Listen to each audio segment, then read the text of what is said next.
दिंडोरी तालुक्यातील ग्रुप ग्रामपंचायतीत राशेगाव देहरवाडी अविश्वास ठरावाच्या पार्श्वभूमीवर मोठी खळबळ उडाली आहे.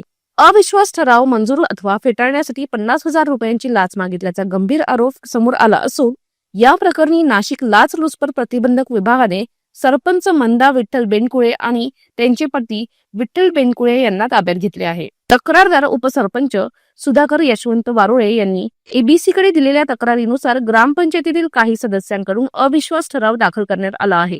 या ठरावावर 26 फेब्रुवारी 2026 रोजी विशेष ग्रामसभेत चर्चा व मतदान होणार आहे. या पार्श्वभूमीवर ठराव मंजूर करायचा किंवा मागे घ्यायचा असल्यास 50,000 रुपयाचे खर्च येईल असा दबाव सरपंच व त्याच्या पतीकडून टाकण्यात येत असल्याचा आरोप आहे. तक्रारदाराच्या म्हणण्यानुसार 23 व 24 फेब्रुवारी रोजी मोबाईलद्वारे संपर्क साधून पैशांची मागणी करण्यात आली.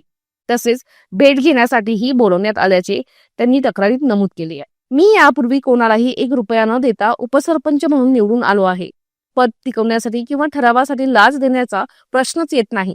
त्यामुळे मी कायदेशीर मार्ग स्वीकारला असे सुधाकर वारुळे यांनी सांगितले. वारुळे यांनी थेट नाशिक एबीसी कार्यालयात धाव घेत तक्रार नोंदवली. प्राथमिक पडताळणीनंतर एबीसीने कारवाई करत संबंधितांना ताब्यात घेतल्याची माहिती सूत्रांना दिली. या घटनेमुळे दिंडोरी तालुक्यात राजकीय वातावरण चांगलेच तापले असून पुढील चौकशीसाठी सर्वांचे लक्ष लागले आहे. आमदार मंत्री नरहरी झिरवाळ साहेब, अन्न औषध प्रशासन मंत्री यांच्या तालुक्यात झालेली घटना आहे.